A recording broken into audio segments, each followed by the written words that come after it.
ये सुमित है गढ़ी गांव से। एक बार याद हो तो मैंने जिक्र किया था पहले, ये वो विद्यार्थी है जो फादरलेस है, मदरलेस है, इसके दादाजी ने इसको संभाला है।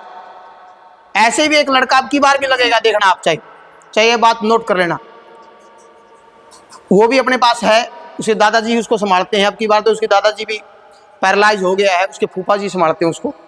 वो अब की बार सिलेक्शन होगा, उसका नाम मैं अभी बताऊंगा नहीं, तो सामने जरूर लाऊंगा उसको। क्लर्क लगेगा वो जल्दी ही, अभी एग्जाम दिया, उसका बहुत बढ़िया पेपर हुआ है। तो वो बच्चा भी ऐसी स्टोरी से गुजरी थे। माता जी भी नहीं थी, उसके दादाजी ने उसको पाला था।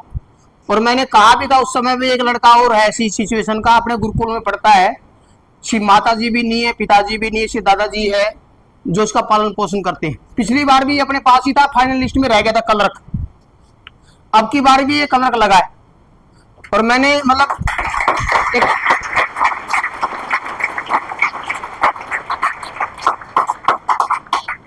और अब की बार तो जो बेचारे दादाजी थे उनको भी पैरालाइज हो गया था, तो इनके फूफा जी जिन्होंने इनका पालन पोषण किया। अभी जितनी भी जिम्मेदारी उठाई थी इनके फूफा जी ने, मतलब बहुत कम रिश्तेदार मिलते हैं जो ऐसा ऐसा जिम्मेदारी उठाते हैं, ठीक है।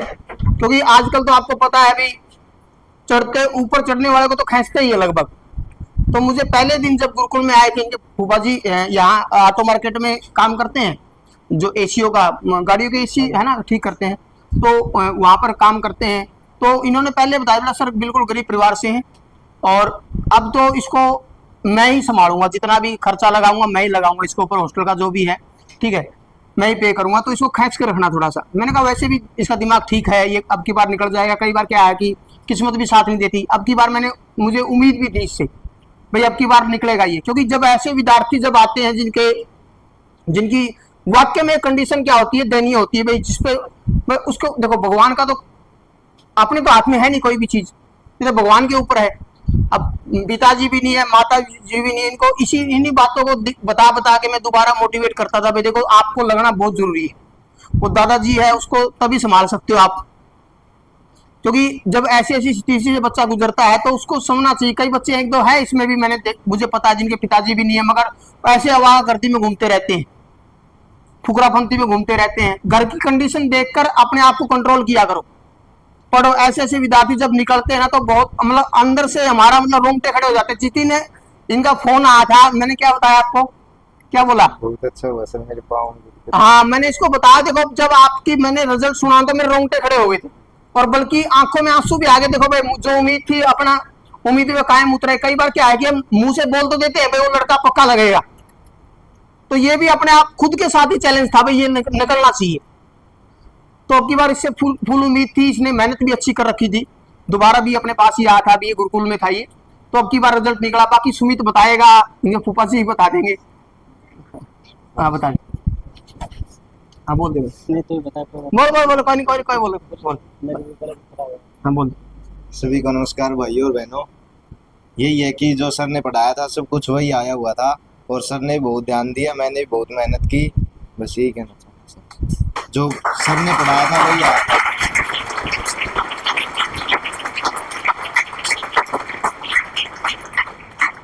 जो सर ने बोल दिया और जो एकेडमी की बुक्स हैं उनसे बाहर कुछ भी नहीं आता, उन्हीं में से कंप्लीट पेपर आया हुआ था।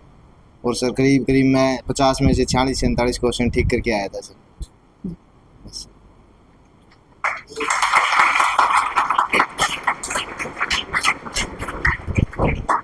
गढ़ी गांव से है ये। गढ़ी से पहले बहुत सारे बच्चे विद्यार्थी निकले हैं अपनी एकेडमी से। अभी जैसे एक कल भी आया था क्लर्क, है ना, ये भी क्लर्क ही लगा है, अभी रिजल्ट आया इनका। तो मैं तो आपको तभी इसलिए ऐसे बच्चों को सामने लेके आता हूं ताकि कुछ इंस्पिरेशन मिले आप लोगों को।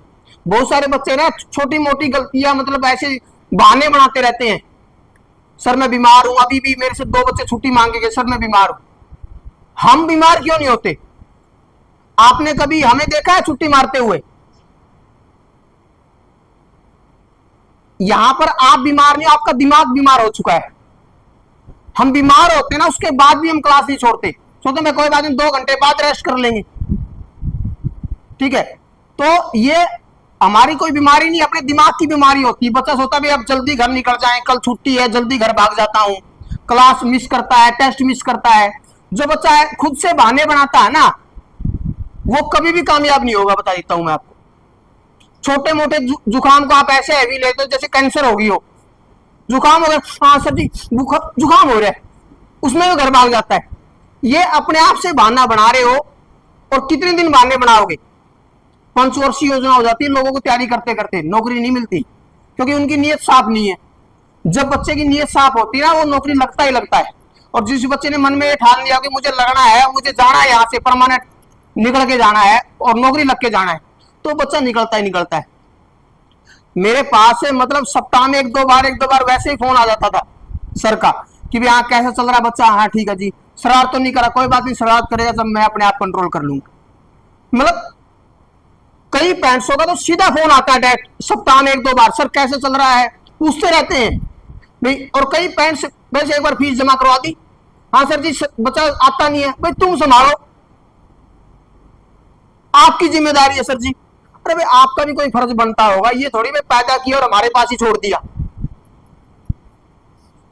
ये तो, कुछ तो जिम्मेदारी बनती होगी भाई, पूछना चाहिए टीचरों से। मैं तो ये कहता हूँ पेरेंट्स हमसे इन्वॉल्व हो जाओ।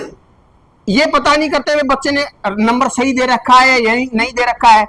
कई बार तो क्या है कि बच्चे नंबर भी गलत दे देता है, मिलाते हैं यहाँ घर वाले के पास मिलता है बिहार, नंबर भी ऐसा ऐसा दे देते हैं, बताओ। तो ये तो घर वालों को देखना चाहिए भाई, आप फीस दे रहे हो आप अकेडमी में, भाई बच्चा सही लाइन पे गया है या नहीं गया, कितने दिन आता है, टेस्ट की परफॉर्मेंस पूछोगे आप, कैसे चल रहा है सर, परफॉर्मेंस कैसी है बच्चे की, तभी बच्चा कामयाब हो पाता है। और कई बच्चे सोचते हैं घर वाले के पास तो हमारी बात ही ना जाए, तो उसको तो टाइम लगेगा भाई कामयाब होने में। तो ऐसे ऐसे बच्चे जब निकलते हैं जिनको नीड होती है वास्तव में, तो हमें बहुत अच्छा लगता है। तो तभी हमें ये पता चलता है भाई हमने जो जिस मकसद से हमने एकेडमी खोलनी थी वो मकसद पूरा हो चुका है। तो हमने यही सोचा था कि हर गांव से एक बच्चा निकलना चाहिए, और उसमें गरीब से गरीब घर का बच्चा पक्का हो, और फादरलेस या मदरलेस यदि बच्चा ऐसा होता है तो उसमें और भी ज्यादा खुशी मिलती है, भाई जिसको जरूरत थी उसको मिला। कई बच्चों का तो ये होता है कि घर की स्थिति भी अच्छी होती है, वो भी लग जाता है, फिर लोग उसको एक ही बात बोलते हैं, भाई इनका तो किस्मत में लिखी हुई है, इनके तो सारे परिवार के नौकरी पे है, ये भी तो लगेगा। उसको ये नहीं पता कि गाइडलाइन अच्छी थी तभी तो ये लगा है। और कई बच्चों को तो गाइड करने वाला नहीं होता, और मैं बताता भी रहता हूँ ये फॉर्म निकला हुआ भरो, ऐसे ऐसे तैयारी करो, मगर कई बच्चे क्या है कि इस काम से सुना इससे निकाल दिया, मतलब सीरियस नहीं लेते। जितना सीरियस आप सोशल मीडिया को ले रहे हो ना, इतना सीरियस यदि अपने कॉम्पिटेटिव एग्जामों को ले लो ना, तो आप नौकरी लग सकते हो। अब आपके पास एक दो साल और है मेहनत करने की, उसके बाद तो फिर घर वाले क्या करते हैं, आपको छोड़ देंगे परमानेंट, जाओ भाई खेती में जुड़ जाए या कोई काम धंधा सीख ले, क्योंकि घर वाले ज्यादा दिन पीछे नहीं पड़ेंगे आपको। यदि एक बच्चे को आप उम्र भर गोदी में रखोगे ना, वो कभी चलना नहीं सीखेगा, उसको जमीन पे छोड़ना ही पड़ेगा, ठीक है, खड़ा होगा पढ़ेगा तब जाके सीखेगा वो। तो ये आप यहाँ पर कंपार्टमेंट तोड़ने नहीं आए हो, यहाँ पर कॉम्पिटिटिव एग्जाम की तैयारी करने आए हो। यदि आपके मन में ये है कि मुझे लगना है, तो आप 101% लग के जाओगे। यदि आपको ये लगता है कि भाई मुझे टाइम पास करना है, देखो भगवान सबकी इच्छा पूरी करता है, आपकी भी करेगा, तथास्तु, आपकी इच्छा पूरी करेगा, टाइम पास होगा आपका, ठीक है ना।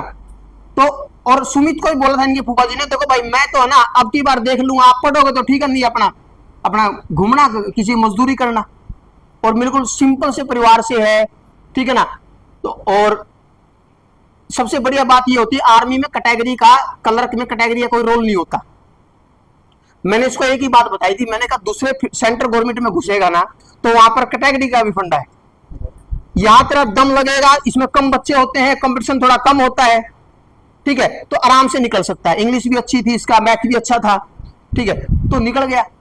नहीं तो हो सकता है भाई पंचवर्षीय योजना में आ जाए, क्योंकि लाखों बच्चों में निकलना, और एक कितने बच्चों ने पेपर दिया था, 126 बच्चों ने पेपर दिया था। एक तो 150 बच्चों में निकलना, मान लो एक 15 लाख बच्चों में निकलना, कितना कंपटीशन हो जाता है, ठीक है ना। हालांकि देखो इनके लिए वो चीज पहाड़ थी, देखो 10वीं वाले के लिए 10वीं मुश्किल होती है, +2 वाले के लिए +2 मुश्किल होती है, यूपीएससी वाले के लिए यूपीएससी मुश्किल होती है। अब इसने भी जो एग्जाम दिया उसकी जिसकी तैयारी कर रहा था, इसके लिए वही पहाड़ थी, मगर क्रैक कर गया, ठीक है ना। तो आप भी कर सकते हो, इसलिए मैं आपको यही कहना चाहता हूं, इन बच्चों को आपके सामने इसलिए लेके आता हूं ताकि किसी बच्चे का जमीर मरा हुआ तो जाग जाए, किसी का मतलब इंस्पिरेशन एक बहुत बड़ी चीज होती है, आदमी हर एक आदमी से सीखता है कुछ ना कुछ। तो इन बच्चों से सीखो। जब ऐसे ऐसे बच्चे जिसका आगे पीछे कुछ भी नहीं था, सबसे बड़ा होता ना माँ बाप, तो ये तो मानते हो आप। फिर ये बच्चा इन चीज मेरे पास पिछली बार जब ये आया था ना, इसके दादाजी मेरे पास आए थे और मेरे पास बैठ के गए, कम से कम 15-20 मिनट बैठ के भी गए थे। मेरे को बताया सर जी ऐसे ऐसे कंडीशन। मैंने कहा दादाजी आप टेंशन मत लो, मेरी कोशिश यही रहेगी अब की बार ही निकल जाएगा। पिछली बार इसका पेपर क्लियर हुआ, इसका फिजिकल भी क्लियर हुआ, फाइनल लिस्ट में रह गया था। अगली बार दोबारा फिर मेरे पास इनके फूफा जी लेके आए थे, बोला सर पिछली बार भी मेरे आपके पास था। हाँ सर याद है मुझे। तो अब की बार ये आया तो ये निकल गया।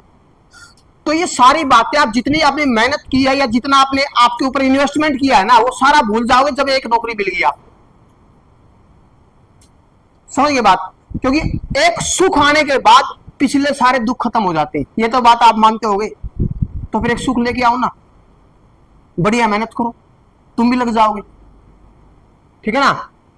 तो क्लैपिंग हो जाए भाई सुमित के लिए। तो मैं लिखा करवा देते ना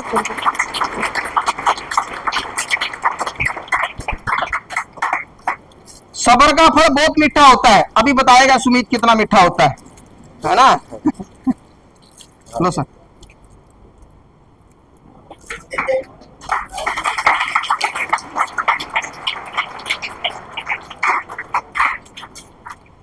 ठीक है, करोगे मेहनत? चलो चलो।